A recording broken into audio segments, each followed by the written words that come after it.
ሰላም እንዴት አላችሁ? የኢትዮ ታይምስ ቤተሰቦች ለሰዓቱ የተመረጡ አዳዲስ መረጃዎችን ይዘንላችሁ ቀርበናል። ከመረጃዎቻችን መካከልም በአዲ ጉዶምና በመቀሌ ከተማ ዙሪያ ንጹሃን ላይ በተከፈተ ተኩስ ጉዳት እንደደረሰ አቶ ጌታቸው ረዳ አስታውቀዋል። በትግራይ ክልል በመቀሌ 40 ኪሎ ሜትር ርቀት ላይ ዛሬ አመሻሽ በዶክተር ደብረጽዮን ገብረ ሚካኤል የሚመራው ቡድን ድንገተኛ ተኩስ በመክፈት 4 ወጣቶች በጥይት እንደቆሰሉም ተሰምቷል። በትግራይ ክልልም ዳግም ግጭት ሊያስከትል ይችላል በሚል ነዋሪዎች ላይ ከባድ ስጋትን በመፈጠሩ አቅም ያላቸው ወደ አዲስ አበባና ወደ ሌሎች አካባቢዎች እያቀኑ እንደሆነም ተገልጿል። በዜናችን በዝርዝር እናስደምጣቸዋለን። ከዚህ መረጃ በተጨማሪ የአማራ ፋኖ በሸዋ በፍቼ ከተማ ዙሪያ ልዩ ኦፕሬሽን እንደፈጸመ መሰማቱ፣ የእስራኤል የጦር አውሮፕላኖች በሶሪያ ደቡባዊ ዴራ ግዛት ወታደራዊ ጣቢያዎችን እንዳጠቁ መገለጹና ሌሎችን በዝርዝር የምንመለከታቸው መረጃዎች አካተናል። ቻናላችን ሰብስክራይብ በማድረግ የደወል ምልክቷን በመጫንና መረጃው ለብዙዎች እንዲዳረስ ላይክ በማድረግ እስከ መጨረሻው አብራችሁን ቆዩ።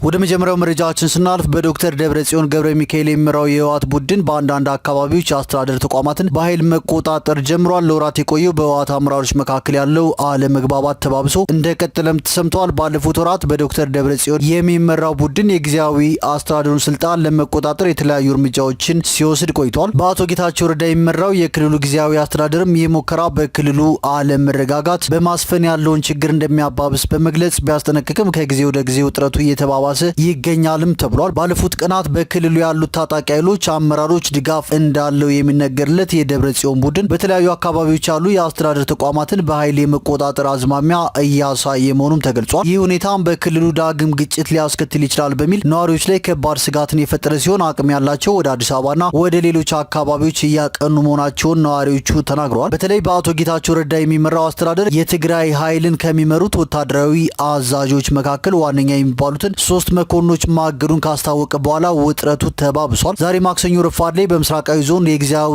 አስተዳደሩን የተቃወሙ የሰራዊት አመራሮች ከመሩት እንቅስቃሴ ጋር በተያያዘ የአዲግራት ከንቲባ ጽሕፈት ቤት ከጊዜያዊ አስተዳደሩ ቁጥጥር ውጪ መሆኑም ታውቋል። ይህንን ተከትሎ በሰላማዊ ሰዎችና በታጣቂዎች መካከል የተፈጠረ ግጭት ወይም የደረሰ ጉዳት እንዳለም አልተገለጸም። ትናንት ሰኞ የዞኑ ሰላምና ጸጥታ ጽሕፈት ቤት ኃላፊ ለ4 ሰዓታት በዶክተር ደብረጽዮን በሚደገፉ የጸጥታ ኃይሎች ታስረው እንደነበርም ተገልጿል።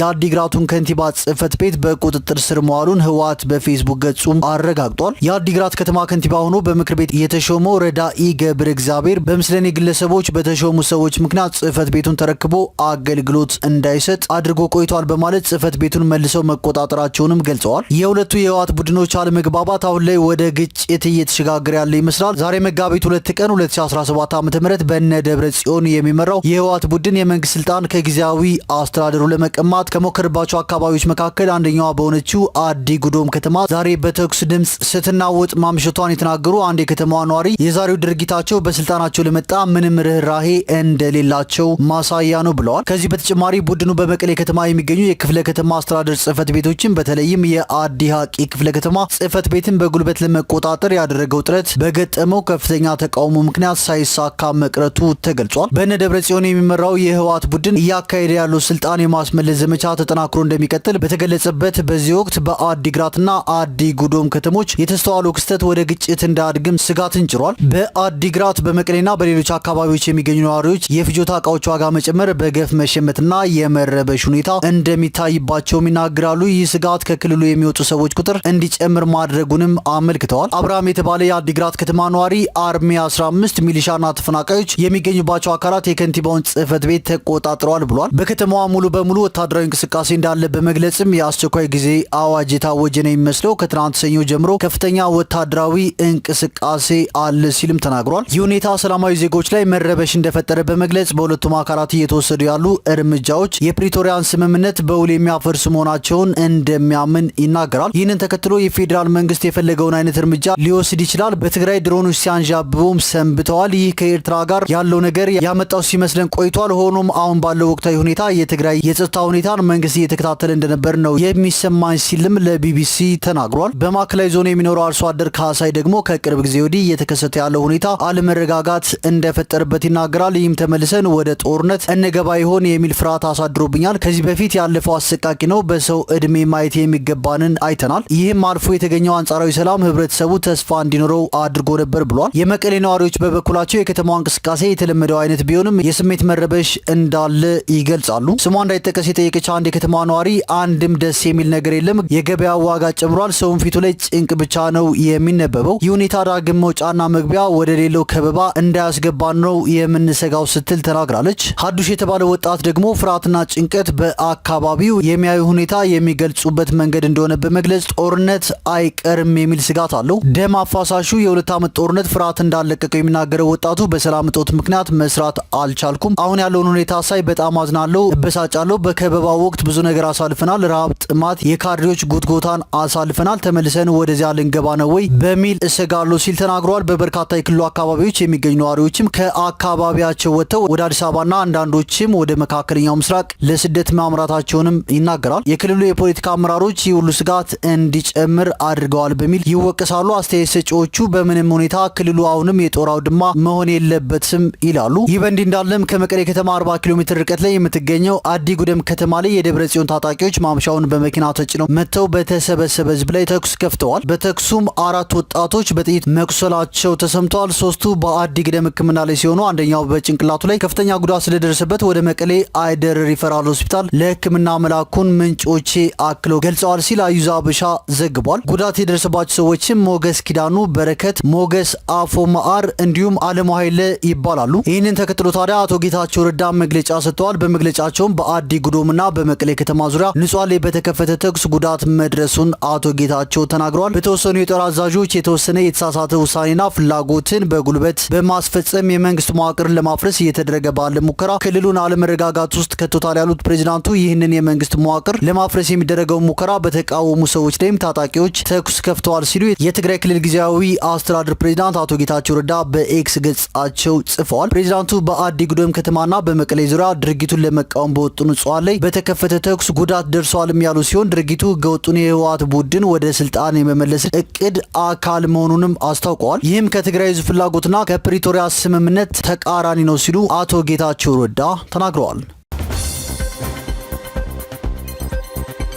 ወደ ቀጣዩ መረጃችን ስናልፍ የእስራኤል የጦር አውሮፕላኖች በሶሪያ ደቡባዊ ዴራ ግዛት ወታደራዊ ጣቢያዎችን አጥቅተዋል። የእስራኤል ወታደራዊ አውሮፕላኖች በሶሪያ ደቡባዊ ግዛት ዴራ ላይ ጥቃቶችን እንደፈጸሙ የመገናኛ ብዙሃን ዘገባዎችና የክትትል ቡድን ያሳወቁ ሲሆን በቀድሞ የበሽር አልአሳድ መንግስት ወታደራዊ ቦታዎች ላይ ያነጣጠሩ ጥቃቶችን ፈጽመዋል። በመንግስት የሚተዳደረው የሶሪያ አረብ የዜና አገልግሎት ሰኞ ማምሻውን የተፈጸመው ጥቃት ከዋና ከተማዋ ደማስቆ በስተደቡብ 103 ኪሎ ሜትር ርቃ በምትገኘው በዴራ ሰሜናዊ ክፍል በሚገኙ 2 ከተሞች ላይ ደርሷል። የእስራኤል ወታደራዊ አውሮፕላኖች በዴራ ሰሜናዊ ክፍል በሚገኙ የጃባብና ኢዝራ ከተሞች አካባቢ በርካታ ጥቃቶችን ፈጽመዋል ሲል ሳና ዘግቧል። መቀመጫውን በእንግሊዝ ያደረገው የሶሪያ የሰብአዊ መብት ታዛቢ ቡድን በእስራኤል ተዋጊ ጀቶች 17 ጥቃቶች በከተሞች ውስጥ በሚገኙ 2 ወታደራዊ ቦታዎች ላይ መምታቱንም ገልጿል። እስካሁን በሰው ሕይወት ላይ የደረሰ ጉዳት አለመኖሩን ታዛቢ ቡድን አስታውቋል። የእስራኤል ሚዲያ ቻናል 14 የአየር ጥቃቱ ያነጣጠረው በአልአሳድ መንግስት ጦር ሰፈር የጦር መሳሪያ መጋዘኖች፣ ራዳሮች፣ ታንኮችና መድፍ ላይ ነው ያለ ሲሆን በሶሪያ የሚገኙ አማጺ ቡድኖች መሳሪያዎቹን ሊወስዱ እየሞከሩ ነበር ብሏል። በታህሳስ ወር የሶሪያው ፕሬዚዳንት አልአሳድ ከስልጣን ከተወገዱ በኋላ እስራኤል በሶሪያ ኢላማዎች ላይ በመቶዎች የሚቆጠሩ የአየር ድብደባዎችንም ፈጽማለች። ወደ ቀጣዩ መረጃችን ስናልፍ የአማራ ፋኖ በሸዋ በፊቼ ከተማ ዙሪያ ልዩ ኦፕሬሽን እንደፈጸመ ተሰምቷል። በሸዋ ክፍለ ሀገር ሰላሌ አውራጃ በፊቼ ከተማ ቅርብ ርቀት የአገዛዙ ጥምር ጦር በአማራ ፋኖ በሸዋ ናዶ ክፍለ ጦር ልጅ ስዩም ብርጌድና በአካባቢው ማህበረሰብ ጥቃት እንደደረሰበት ተገልጿል። የአገዛዙ ሰራዊት ከፊቼ ከተማ በመነሳት ወደ አድስጌ ቀበሌ በሄደበት ወቅት የአማራ ፋኖ በሸዋ ናዶ ክፍለ ጦር ልጅ ስዩም ብርጌድ 3ኛ ሸንቁት ሻለቃ የሰራዊት አባላትና የአካባቢው አርሶ አደር ማህበረሰብ አስተላልፉን በመከታተልና በማጥናት ቀድሞ ገዢ ቦታዎችን በመያዝ የአገዛዙን ኃይል ቀለበት ውስጥ በማስገባት ጥቃት ማድረሳቸውን ከአማራ ፋኖ በሸዋ የናዶ ክፍለ ጦር የሚዲያና ኮሙኒኬሽን ክፍል የተገኘው መረጃ ያመለክታል። ጥቃቱ ከጠዋቱ 2 ሰዓት ጀምሮ እስከ ምሽት ድረስ የቀጠለ ሲሆን ከተማው ጫፍ ማረሚያ ቤቱ ድረስ ጦርነቱ እንደተካሄደና በፊቼ ከተማ ዙሪያ በፋኖ ኃይል የበላይነት ውጊያው እየተካሄደ እንደነበር ተገልጿል።